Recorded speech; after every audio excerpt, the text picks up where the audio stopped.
Hi class, good evening. Good evening, sir. Okay, can you hear me? Yes po, sir. Okay, alright. Class, have you seen your scores ba sa test or not yet? Sa long test 1 and midterm exam? Not yet, sir.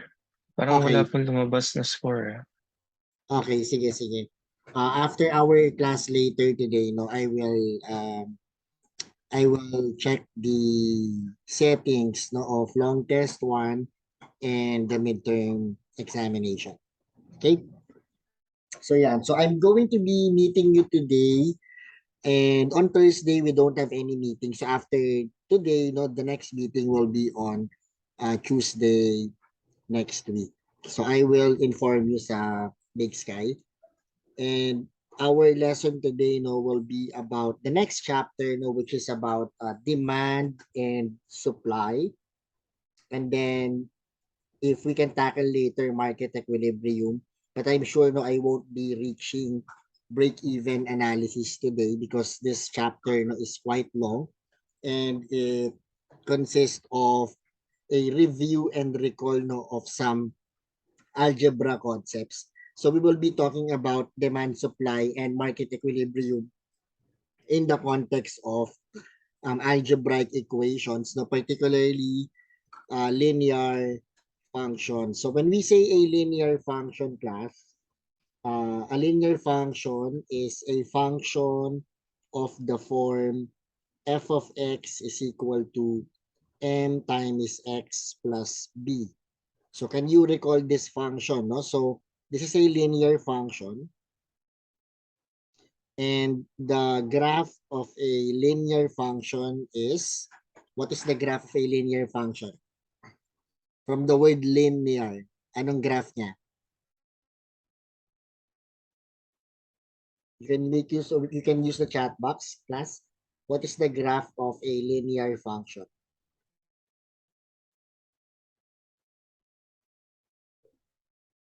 Circle ba yan? Parabola ba yan? From the word linear, what is the graph of a linear function? Okay, anong straight? Straight what? Straight line. Okay, straight line. So the graph of this is a line that is either sloping upward, no, sloping upward, and then this one is sloping downward. So based on these graphs no, of linear function, so this lines has a slope. No? So yung slope in the equation is m. No? So m is the slope of the line. Okay, slope of the line. So this slope class no, is actually interpreted as rise over run. So, di ba remember, no, yung rise over run, it means, pag sinabing rise, it means vertical change, no, or change in the y coordinates. And then run means horizontal change or change in the x coordinates. Okay, so yung slope na yan, no, it's actually measured no, from the lines. So for example, no, if we have a point here, let's say point A on this line, and this line is point B. So this means that from point A going to point B, if we are going to move horizontally and then vertically, so horizontally to the right and vertically upward, that means no, the slope is a positive slope. No? Kasi pagka movement to the right, that is positive movement. And then kapag movement upward, that's also a positive value distance. No? So positive over positive is positive. So this one is a slope, is a line having a slope that is positive. So which means pag the slope m is greater than 0, then the line is sloping upward. Now, if we are going to, if you are using this line here, the second line, Let's call this the point A and this one is the point B. So if we are going to move horizontally to the right, going to this point, and then vertically downward, so that means we move positively to the right and then negatively downwards. So which means ang vertical change natin is negative and then ang horizontal change natin is positive. So negative over positive is negative. So which means that if the slope is negative or less than 0, then the line is sloping downwards. So this linear function here, no, is said to be in the slope intercept format. Okay, anong ibig sabihin ng intercept? No, yung intercept na yan, class, it's the point of intersection of the line, no, with the x-axis and or no the y-axis. So for example, if we have the two-dimensional coordinate system here, wherein we have here the x-axis and the y-axis, if we have a line that is sloping downwards, then this means that this point here, no, is the y-intercept, and then this point here is the x-intercept. Do you recall these intercepts? No? Do you recall these intercepts? So yung intercepts na yan, class, no, can be obtained, no, by substituting zeros, no, to either x or y, no, in the given linear function. So for instance, if we have y equals 2 times x plus 5, no, the y-intercept is obtained, no, whenever x is equal to 0. So the y-intercept is computed when we substitute 0 to the value of x. So which means that in this example, if we have 2x plus 5, then y is equal to 2 times 0 plus 5, which is equal to 5. So that means the y-intercept, no, is the point 0, 5. Okay? So which means in any linear function in the slope-intercept format, the value of b here, no, is the automatically or is automatically the y-intercept, no, of the given function. However, if we are getting the x-intercept, no, of this line, no, the x-intercept is obtained by substituting 0 to the variable y. So kung 0 si y, then this means that 2x plus 5 here is equated to 0. So when you solve for x, now you will transpose 5 to the other side. So this would imply 2x is equal to negative 5. And then if we divide both sides by 2, now we get x is equal to negative 5 over 2. So this is the x-intercept. So again, the y-intercept is the point of intersection of the line with the y-axis, and the x-intercept is the point of intersection of the line with the x-axis. So why are we studying, no, these linear functions? So why are we recalling or reviewing, no, these linear function? Because the simplest representation, no, of demand and supply functions would be linear functions or lines. Okay, I'm sure, no, since you are your course is related to business and economics, so I'm sure you already have an idea of what demand and supply is. Am I correct? Am I correct, class? Yes, Okay. sir. So may idea kayo, di ba, ng demand and supply. So we are reviewing linear functions because we will be determining equations of demand and supply, no, given a particular situation. Okay? So ayan. So this one is the equation of a line given the slope of the line and given a point on the line. So given the slope m of a line and a point P with coordinates x sub 1 comma y sub 1, the equation of a line or the equation of the line passing through the point P with slope small m is given by this formula. So ito yung equation of the line. Okay? So mamaya gagamitin natin yan later on, no, in determining the equation of the demand function and the equation of the supply function. Okay? Now, whenever we're given with 2 points, no, whenever we are given with 2 points, P and Q, no, where the line passes through these 2 points, so the equation of the line is also obtained using the same formula in the previous slide. But before you get this equation, you need to solve for the slope first. So remember, the slope is the change in y over the change in x. So that means the difference between the y coordinates divided by the difference between the x coordinates. Okay? Okay, so now, so yun yung mga lines, no? So mamaya, no, gagamitin natin sila. But let us define first, no, what is a demand function. So the demand function for a product is the relationship between the quantity demanded of the product being sold in the market, which is X, and the price of the product, no, which is Y. Now, that price of the product, no, is also referred to as D of X, or the demand, no, for the product. So which means, class, no, yung X, no, yan yung number of units of the product being demanded.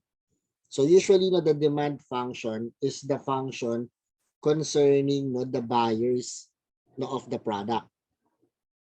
Okay? So this demand function is a decreasing function. It is sloping downward. So when we say decreasing function, that means, no, if the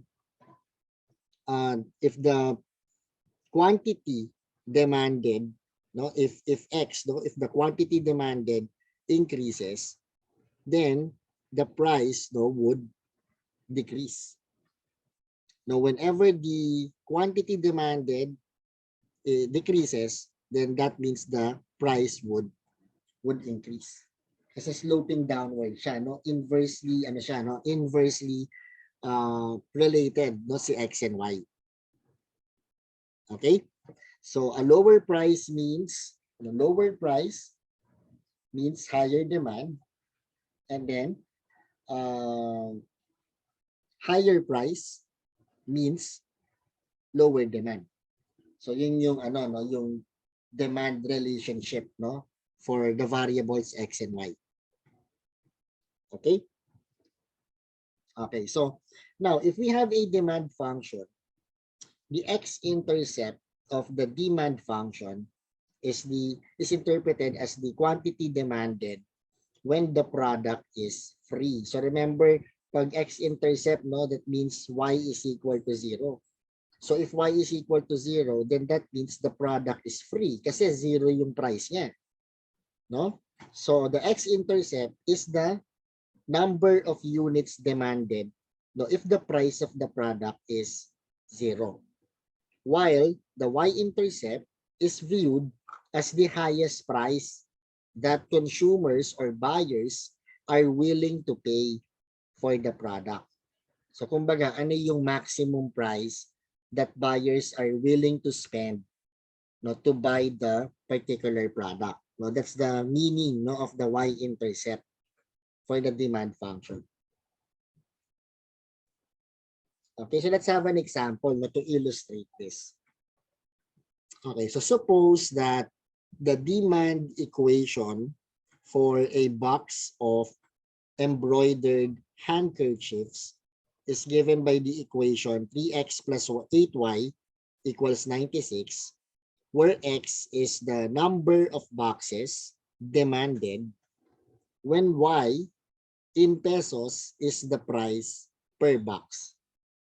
So the question here is, what is the highest price that will be paid for the box. So when we say highest price, what's the maximum amount that buyers would spend in order not to buy this to buy a box of handkerchiefs. So when we say highest price, we are looking for the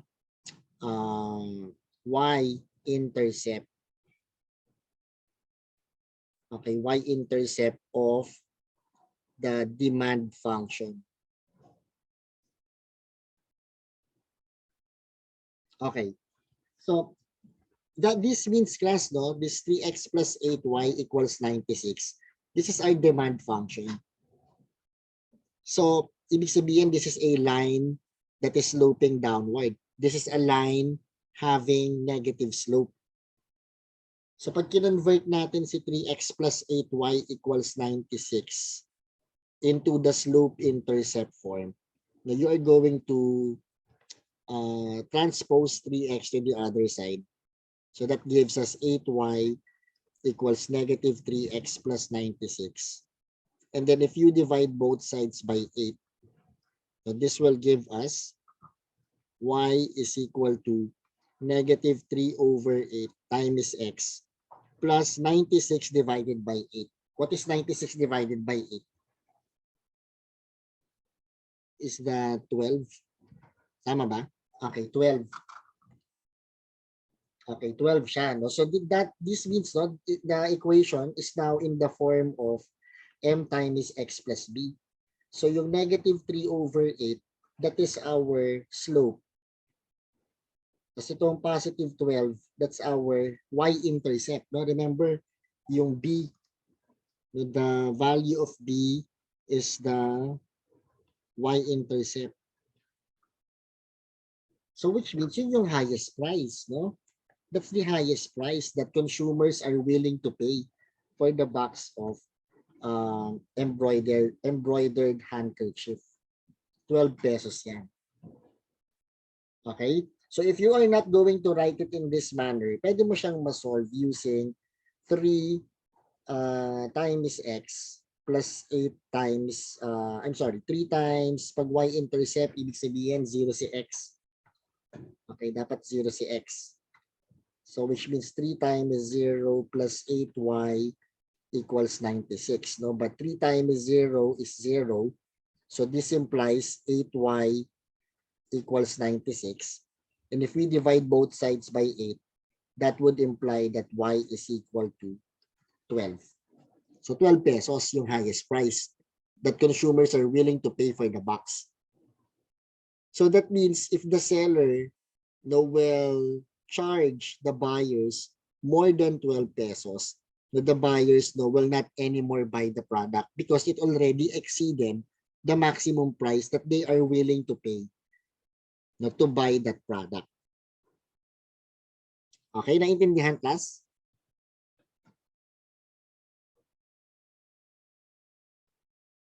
Do you understand? Okay. Okay. Now, for letter B, what is the largest quantity that will be demanded? Now, what is the largest quantity that will be demanded? So when we say largest quantity, that means that's the highest value of X. So that means we're getting the x-intercept of the demand function.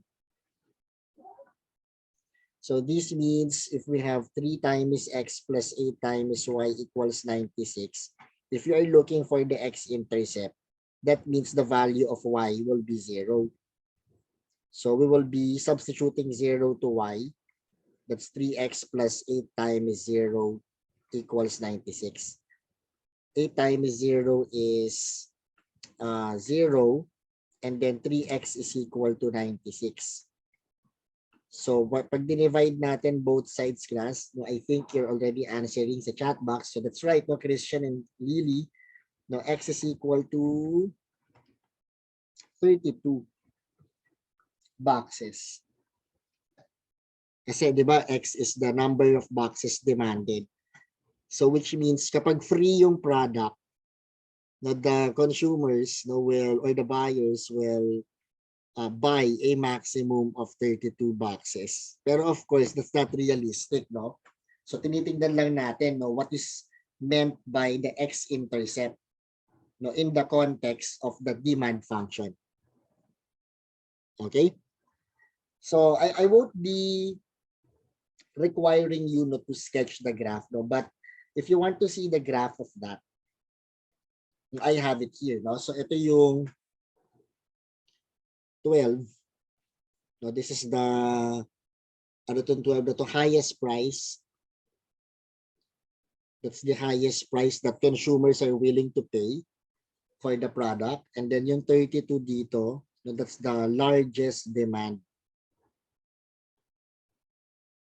Ibig sabihin, largest quantity. So yun yung ibig sabihin nung that's the meaning, no, of the x-intercept and the y-intercept. And as you can see, no, the graph or the line is sloping downward. So which means if there is a decrease in price, so kunwari, no, if you are looking into this point here, no, so kapag magdi-decrease si price, okay, wait lang, tama ba yung pagkaka-interpret ko? Okay. Pag nag-decrease si price, no, yung demand natin will, okay, yung demand natin will increase to 16. Kasi dito sa point na to, no, 0,12. So pagka walang demand, no, pag walang demand, pagka highest price, no, 12 pesos. So if you will decrease the price from 12 pesos to 6 pesos, yung demand natin will increase from 0 going to 16 boxes. So ganun yung interpretation. So pag nag-decrease si price, tataas yung demand. Dadami yung buyers. That's obvious, di ba? When prices will go down, buyers will get more, no, of the product. Okay? So do you understand the graphical interpretation sa demand function? Yes, sir. Okay. So if you encountered other subjects like economics, no, maybe pwedeng na-consider nyo doon yung mga demand function that are not linear. So pwedeng may mga demand function na ang graph niya is parabolic, no? Halimbawa, kalahating parabola. So ito sloping downward pa rin, but the graph is a curve. Okay, so the demand function is not restricted to a linear function. But linear functions, no, are the most simplest way, no, to represent, no, a demand function. Okay? Okay, so let's have the second problem. Okay, adjust ko na lang to class to para lang malaki yung space natin to write down. Okay, let's this problem. Okay, readable pa naman, no, class? Readable pa rin, no? Nababasa nyo? Okay. Yes, sir. Okay. Ayan. So let's see, no? A cottage industry that manufactures school bags sells 2,000 units when the unit price is 45 pesos. So ibig sabihin, whenever the value of X, no, yung quantity, 2,000 pieces of bags, no, are sold, the unit price is 45 pesos. That's the Y coordinate. Usually pagka demand function, yung X, no, yung demand or the quantity demanded, and then yung Y natin is the price, no, per unit. So ibig sabihin 45 pesos per piece, no, per bag, no, yung presyo. Hindi niya sinasabi na 45 pesos yung 2,000 pieces ng bag. Ang sinasabi niyang 45 pesos is yung isang piraso ng bag. Okay? Now, it was determined that it can sell 200 units more with 5 peso reduction in the unit price. So, pag tumaas daw ng 200 ito, okay, pag tumaas ng 200 yung demand, ibig sabihin, bababa yung price by 5 pesos. Okay, what does that mean? No? So, if we know that if there's an increase of 200 in X, there will be a 5 peso decrease in Y. So, which means we can determine another point here. No? So, we have 2,200 and then we have 40 para dun sa Y. Okay, that's what this statement mean, no? So it was determined that it can sell 200 units more with each 5 peso reduction in the unit price. So this means that these two ordered pairs are points of the demand function. Okay, points yan ng demand function. So why does these points, no, or why do these points fall under demand function? Kasi pag nag-increase yung isa, bumaba yung isa. Diba? Remember, if X increases, Y decreases, or if X decreases, Y increases, that means we are modeling, no, a demand function. Okay? So based on these points here, we are tasked to determine what is the equation of the demand function if it is linear. So ano daw yung equation ng demand function? So based on our recall earlier, we can determine the equation of a line whenever we are given with the slope and a single point, or whenever we are given with 2 points. So which means, dun sa example natin kanina, here, this will be our point P and this will be our point Q. Okay? So yung P natin, di ba, yan yung x1, y sub 1, Q will be x2, y sub 2. Okay, so how do we get the equation of the line? So first, no, we have to solve for the slope. So ano yung formula ng slope based on these 2 points? No, we have y sub 2 minus y sub 1 over x sub 2 minus x sub 1. O sige, paki-compute yung slope class. So ang y sub 2 natin is 40, no? So 40 minus 45 over x sub 2 is 2,200 minus 2,000. So, anong value niyan?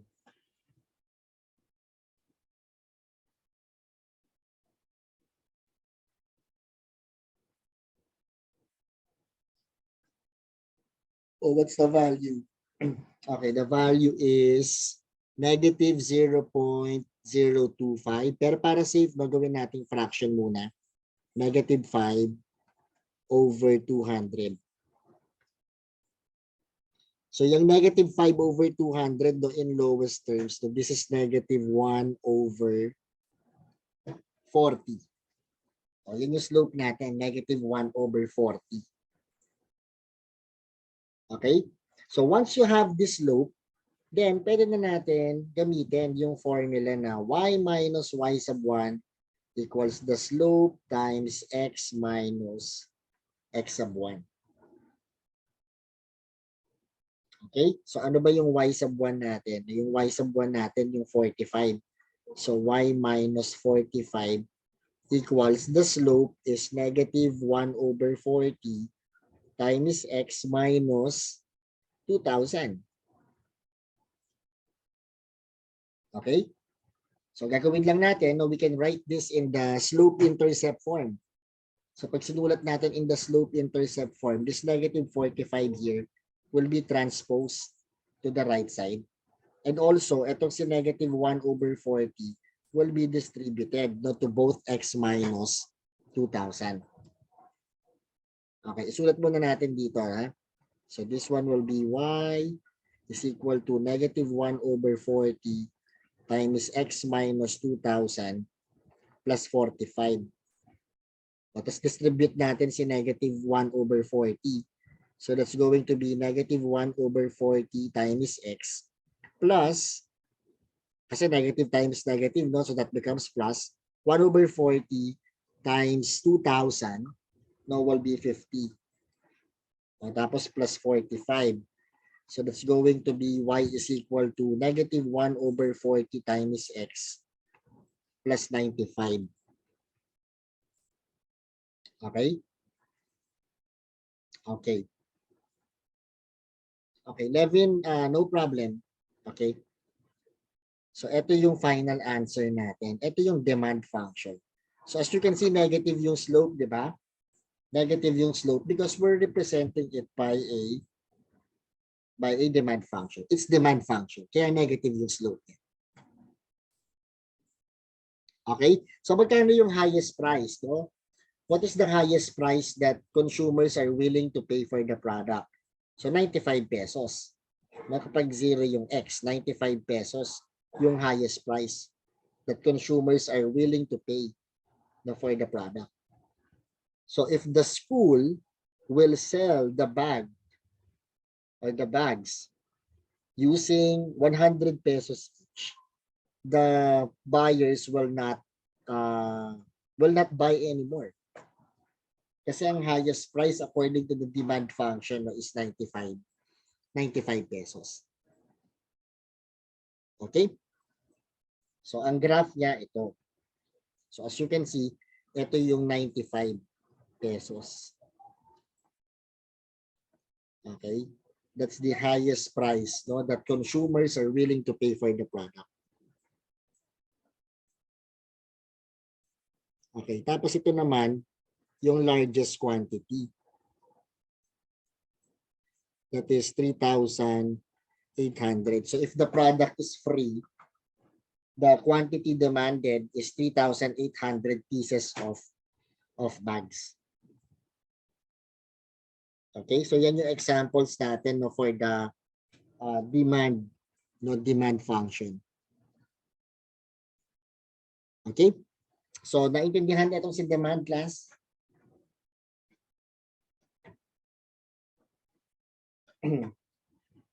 Naintindihan yung example na to? Okay. Okay. So next, let's move to the supply naman. Okay, so pag supply, the supply function for a product is the relationship between the quantity offered for sale. Now, quantity sold in the market, so that's your X, and the price per unit of the product, which is Y, or it is represented by S of X. Okay, S of X, no? That ibig sabihin supply function. Okay? So the supply function is a function associated to sellers. Okay, the supply function is an increasing function. Ibig sabihin sloping upward. So kung sloping upward, that means M is greater than 0. So that means the slope will be positive over positive or negative over negative. So, ibig sabihin, if there is an increase in the price, there will be increase in the supply. An increase in supply, ibig sabihin, will increase the price. But a decrease in the supply will mean decrease in the price per unit of the product. Okay?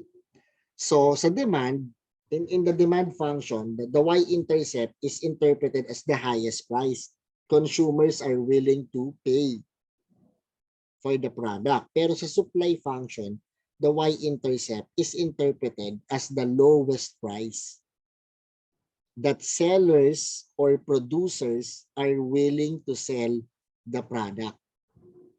So, di ba, pag nasa market tayo, no, of course, alam niyo naman yung bargaining, right? Yung bargaining. So, the buyers will try to lower the price, the sellers will try to increase no, the price of the product.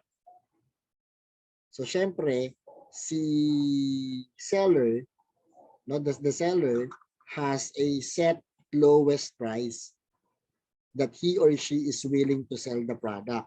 So, if the consumer will ask a lower price than this lowest price, then the suppliers or the producers or the sellers will not sell it, no, will not sell the product to the consumer kasi malulugi sila. Okay, no, that's the meaning no ng y-intercept for the supply function. It's the lowest price producers are willing to sell the product. Sa demand function, pag demand, ang y-intercept is the highest price consumers are willing to buy. Pero pag supply function, the y-intercept is the lowest price sellers are willing to sell na the product. Okay? Okay, so let's have an example for you. So the supply equation for a product is given by the equation x equals 3 over 5 times y minus 12 over 5. So medyo it's kind of weird, no? Kasi the equation is written as x equals something or x is in terms of y. But usually when we write a function, it should be y equals something in terms of x or s of x, no, supply function. So which means isulat muna natin ito no in terms of y equals s of x. Okay?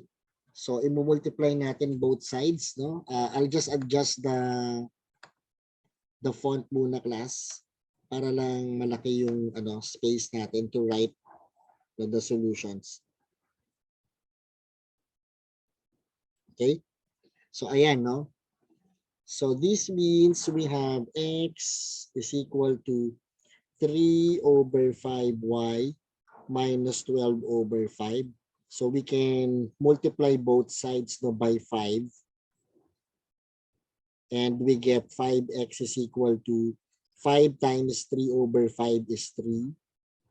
5 times negative 12 over 5 is negative 12. And then we transpose negative 12 to the other side. We obtain 5x plus 12 equals 3y. And then we divide both sides by 3. Okay, so that will be 5 over 3 times x plus 12 over 3 is 4. So now we have written the equation as y equals mx plus b.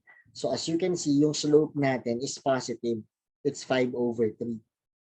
So definitely, this is a supply function kasi pag positive yung slope, sloping upward yung line natin. Okay? Now this plus 4 here, yung plus 4 natin dito, no, that's your y-intercept. So that's the lowest price, no? Lowest price that sellers are willing to sell the product, or the lowest price that producers are willing not to supply for the product. So if the buyer will ask this producer to sell the product at 3 pesos each, the producer will not agree to the consumer kasi ang lowest price niya is 4 pesos. Okay? So next, no, letter D. Find the quantity supplied if the price is 14 pesos. So, di ba, y is equal to 5 over 3 times x plus 4. So, anong hinahanap natin? Nahanap natin yung quantity supplied if the price is 14 pesos. So, which means this one is the variable y. So, kung 14 daw si y, what is the value of x? Now, that's the quantity supplied. Okay, can you tell me what's the value of x here, class?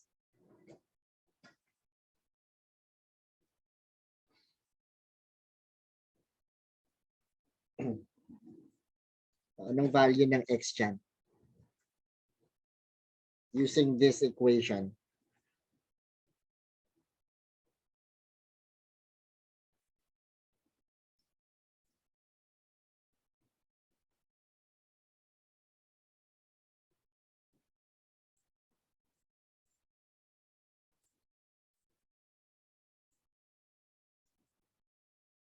Okay. So, ano sagot ninyo? Okay, 6. Let's see kung tama yung sagot nyo, no? So, we multiply both sides by 3. No? Kasi dahil sa denominator na yan. 3 times 14 is 42. 3 times 5 thirds is 5 times x. And then 3 times 4 is 12. So, when we transpose 12 to the other side, no, 42 minus 12 is 30. And then equals 5x. And then dividing both sides by 5, no, this gives us 6 equals x. So 6, no, yung quantity supplied, no, 6 pieces is supplied, no, if the price is 14 pesos per unit. So that's the meaning, no, ng supply function natin. Okay? So pag in-sketch mo yung graph, ito yung graph niya, no, this one is the y-intercept.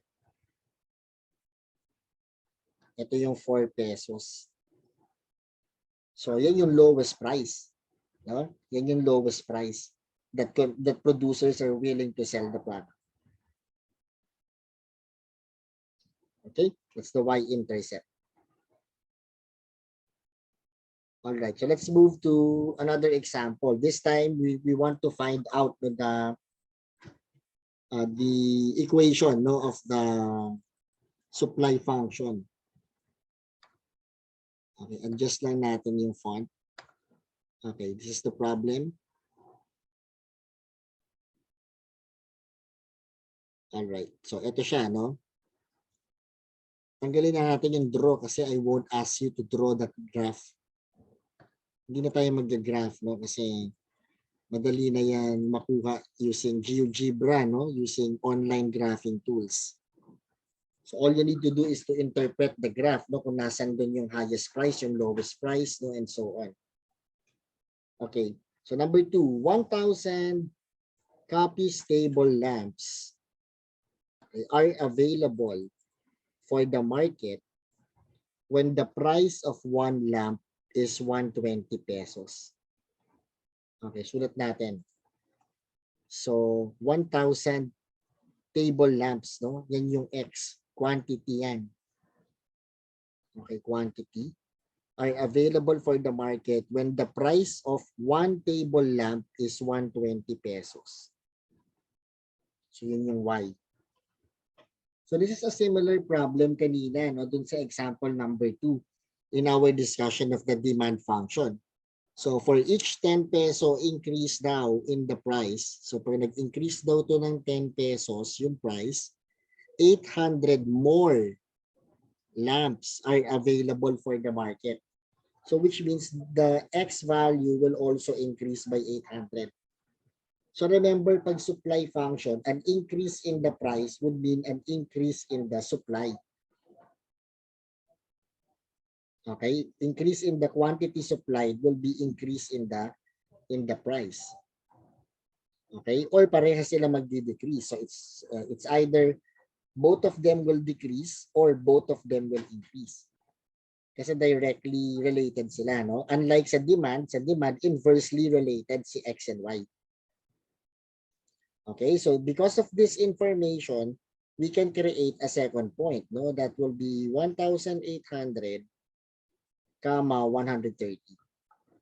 So again, this is similar to what we did earlier. Ito yung point P, ito yung point Q. Ito yung X sub 1, Y sub 1, this one is X sub 2, and Y sub 2. So if we want to get the supply equation, if that is linear, then we can make use of the slope formula again. So slope formula, Y sub 2 minus Y sub 1 over X sub 2 minus X sub 1. So that gives us 130 minus 120 over 1,800 minus 1,000. Ilan yan? Yung slope na yan.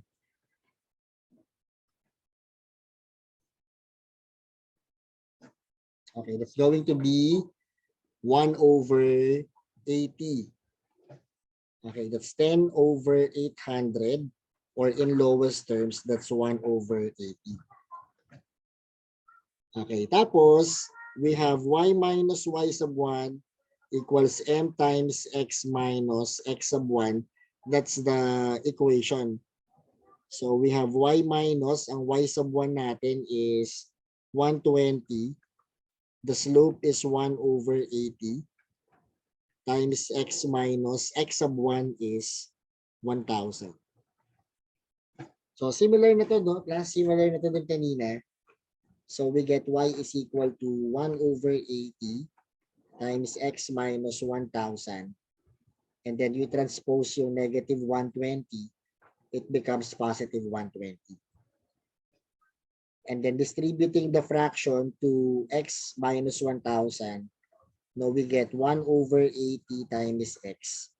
Tapos, itong 1,000, i-divide natin by 80, no, plus 120.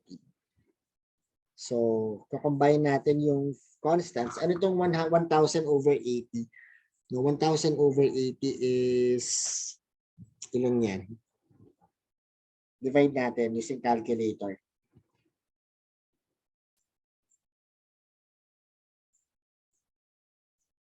Okay, how much is that?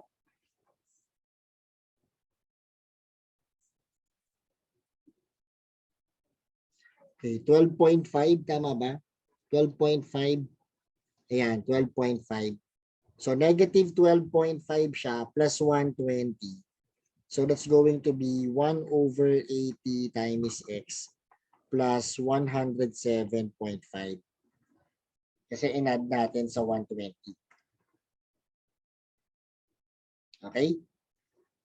So, anong ibig sabihin nito, no? Yung y-intercept natin, which is 107.5, yan yung lowest price, no? That producers are willing to sell the product. So, pag tumawad si buyer, 100 na lang, the producer will not sell the product at this, will not sell the product because it's lower than 107.5. Okay? So, yan yung sa supply function natin. Okay? So, ito yung graph, no? So, we can ignore the graph. So, the reason why we are studying the demand and the supply function is for you to understand, what is meant by market equilibrium. Have you heard of the topic market equilibrium? Have you encountered market equilibrium in one of your business courses or in one of your economic courses? Okay, yes, no, according to Cassidy, it's yes, no, maybe in your economic class, in your introduction to economics, or in higher economic classes. So when we say market equilibrium, this is where or when the consumers or the buyers will meet, with the sellers and vice versa. So when these buyers and sellers will meet at a single price, that means we are clashing, the demand and the supply function. So mag-intersect si demand and supply function. So pag nag-intersect sila, the point of intersection will contain an x and y coordinates. At yung y coordinate in the intersection, that is the price, that they will meet, okay, in order to achieve equilibrium. Okay? So yung market equilibrium, it just tells us, that in the market, no one has the power to dictate the price of a commodity. Consumers cannot, or buyers cannot dictate the price of a commodity. The sellers cannot also dictate the price of a commodity.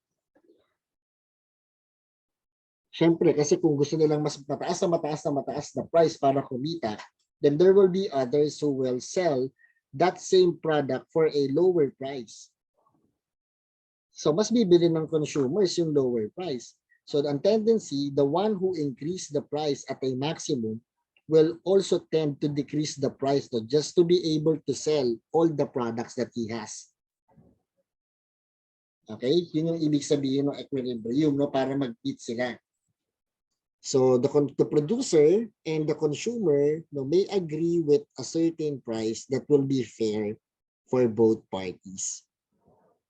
So at this agreed price, the quantity supplied and the quantity demanded are equal.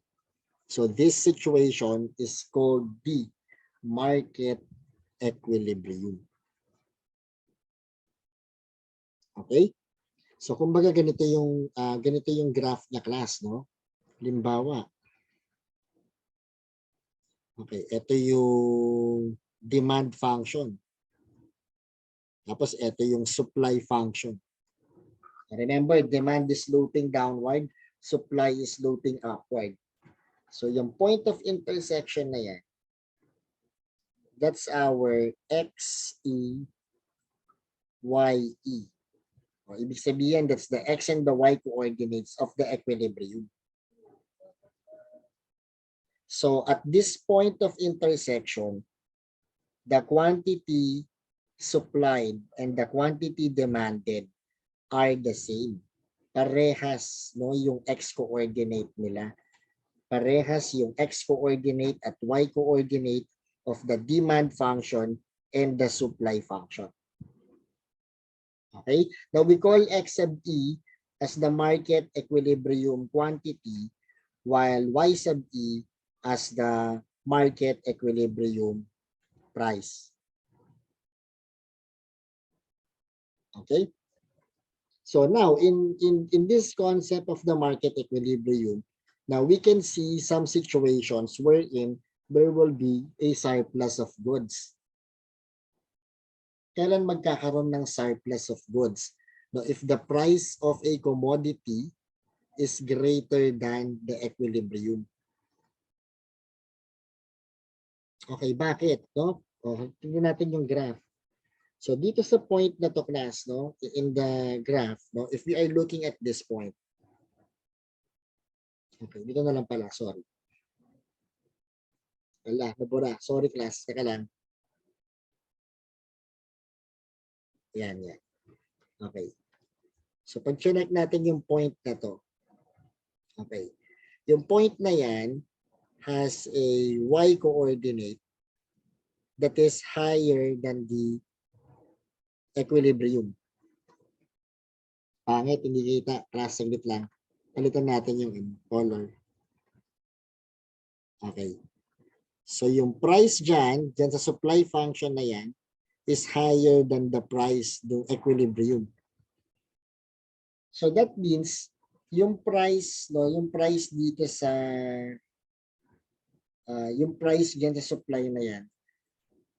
I mean the quantity supplied, no, the quantity supplied no, will be higher than the quantity demanded.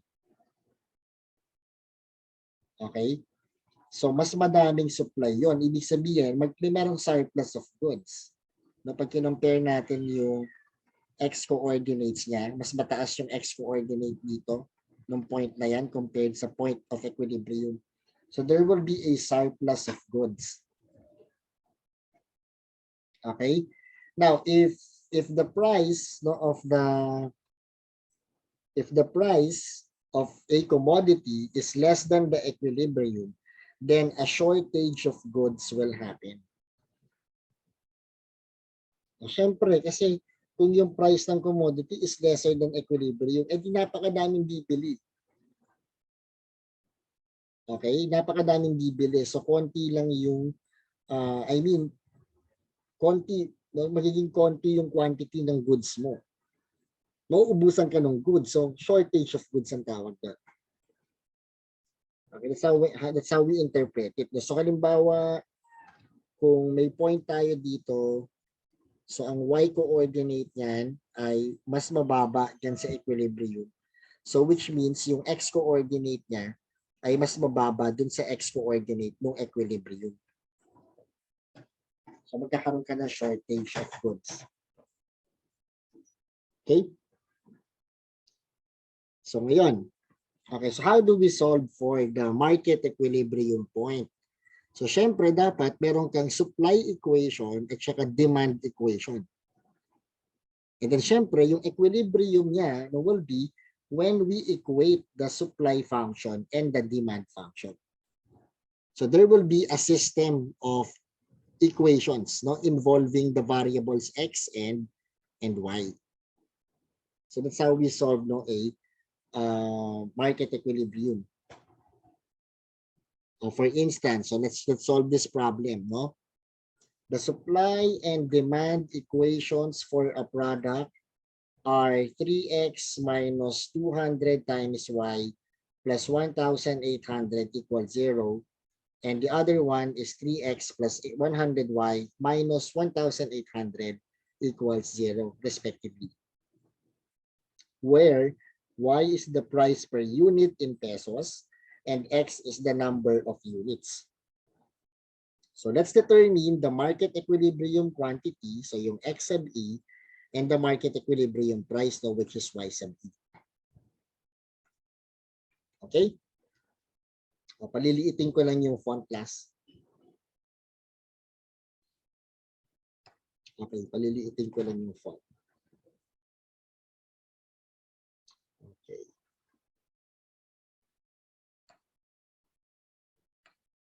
Ayan.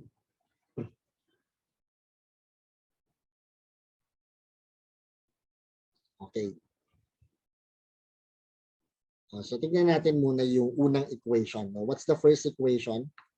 3x minus 200y plus 1,800 equals 0. So what I'm going to suggest to you is, let's write this in the slope-intercept form. So isolve natin si y.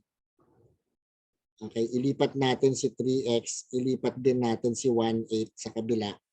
So we get negative 200 times y is equal to negative 3x minus 1,800. Okay, and then we divide both sides by negative 200.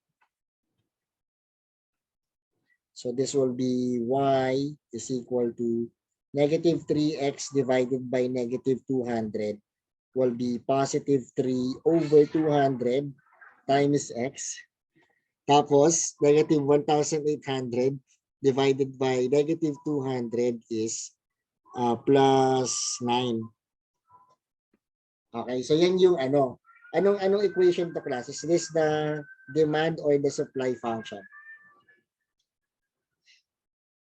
Natatawa ako kasi narinig nyo ba yung pusa? Okay. Okay, class. Can you still follow ba? Okay. Okay, so ngayon class, so ito yung equation. Ano equation to? Supply or demand? Ayan, supply yan, di ba? Bakit to supply? Kasi the slope is positive. So this is our supply function. Ayan yung S of X. Okay, so yung isa naman, the other one, yung 3x plus 100y minus 1,800 equals 0. So we will do the same thing. We will transpose 3x and transpose negative 1,800. So we get positive 100y is equal to negative 3 times x plus 1,800. Okay, tapos i-divide natin both sides by 100. Ayan. Okay, so this gives us y is equal to negative 3 over 100 times x plus 1,800 divided by 100 is 18. So definitely, this equation here is our demand function. Ayan yung d of x natin. So yung market equilibrium, i-equate lang natin yan, dalawang yan. So since parehas silang y, then we can just equate this and this one.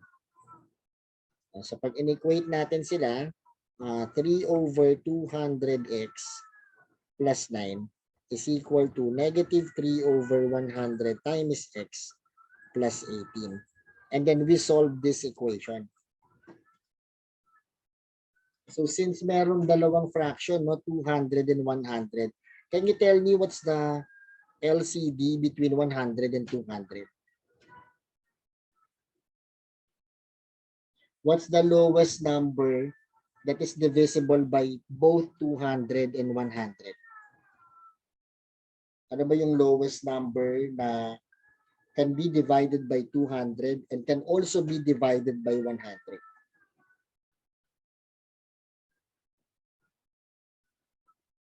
Okay. 2, as in 2 pesos, or is that 200?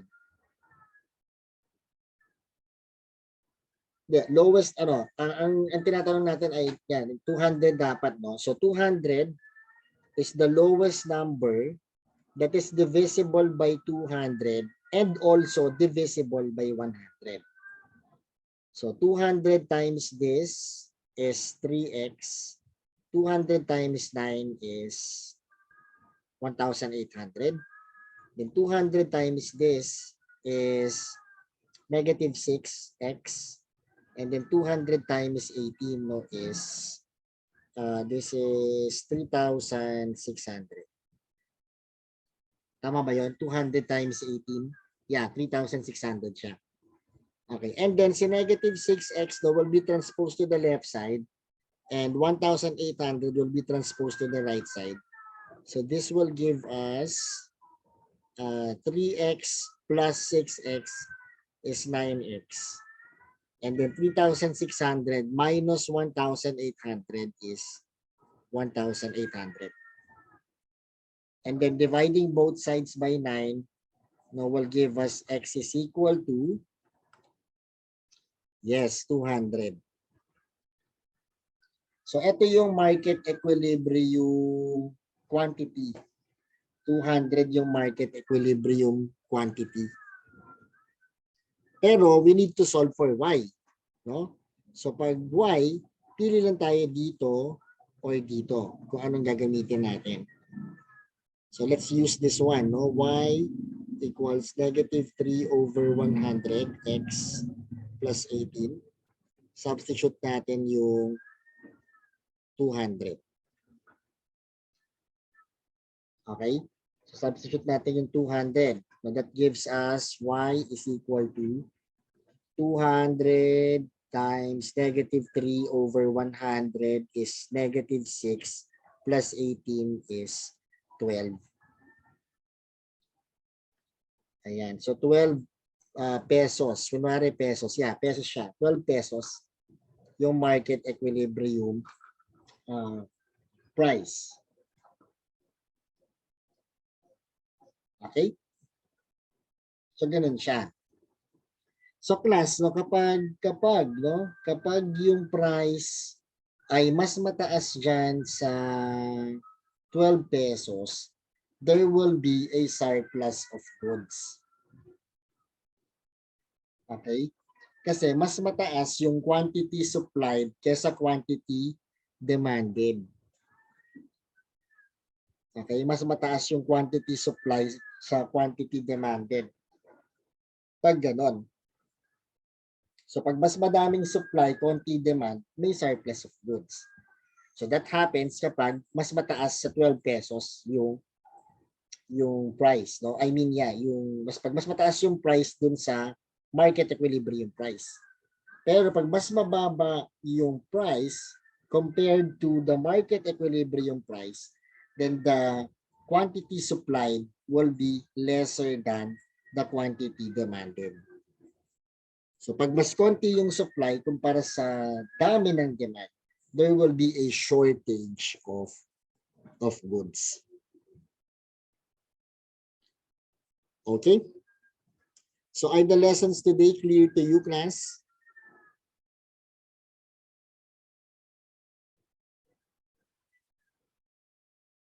Are the lessons today clear to you? Okay, ayan. I thought kailangan ko ng mas maraming time. So yung next slide ay break-even analysis. I'm going to discuss this topic, yung break-even analysis sa Tuesday next week. Okay, so pag sinabi naman break even, may mga ano tayo, profit, revenue, cost functions. Hahanapin lang natin no, kung kailan magbe-break even yung business, no? Pero mga simple, ano lang, simple example lang gagamitin natin sa break-even analysis. Okay? So, are there any questions? Wala na?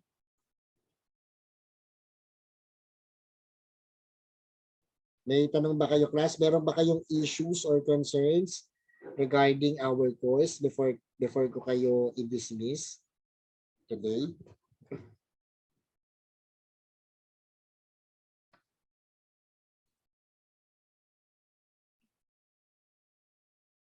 Pero sumasagot. Wala kayong concern or nahihiya kayong magsabi sa akin, class? Huwag kayong mahiya sa akin. Ayan. Sir, I have a question po sa long test 1. Yes, what is it? Ano yung question sa long test 1? Sir, I sent you an email po about it. Okay. I think I have read the question pero hindi lang ako nakapag-reply. Siguro natabunan na or I forgot about it. So sige, titignan ko Stacy after the class. Okay?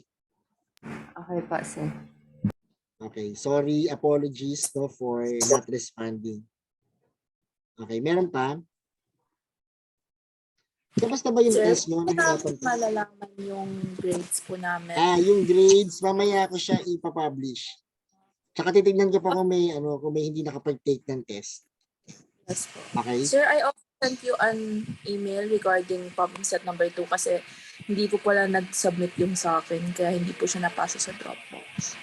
Pero na-email mo siya sa akin. Yes, sir. Na-email ko po couple of weeks ago pa. Okay. Sorry, sir. Na-email.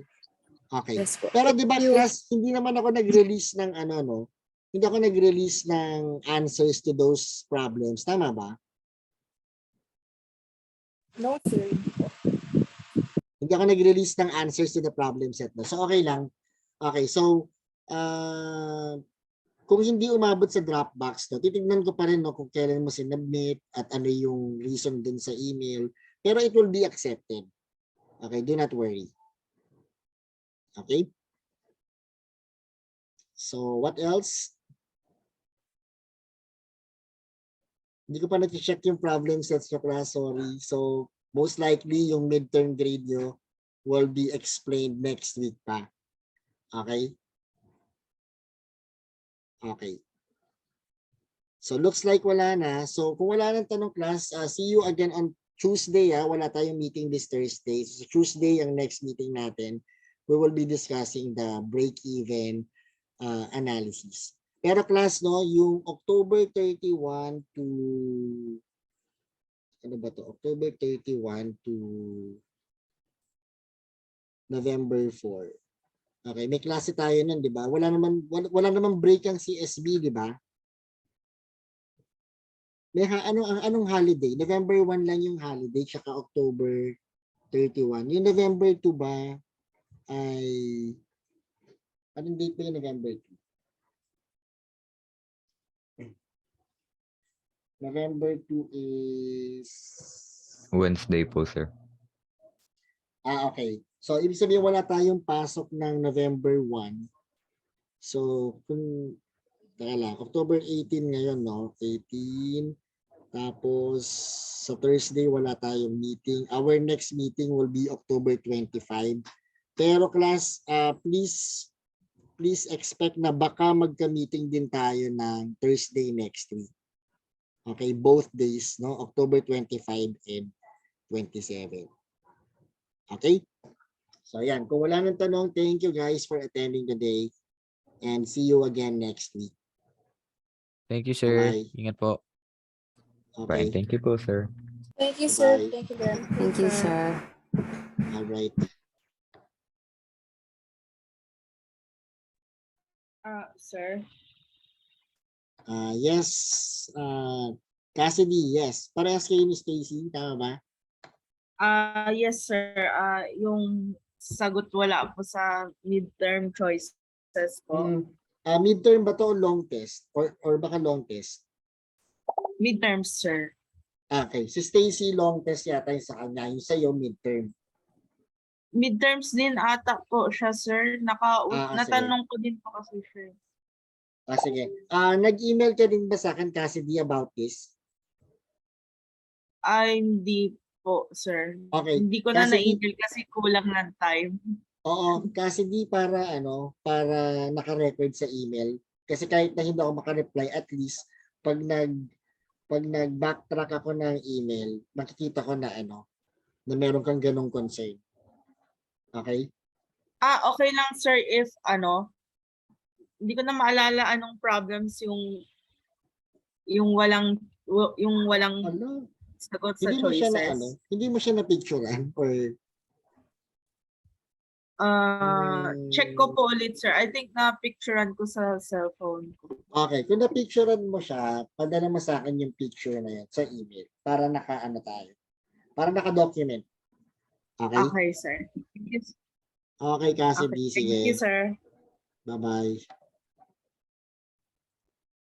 Bye-bye.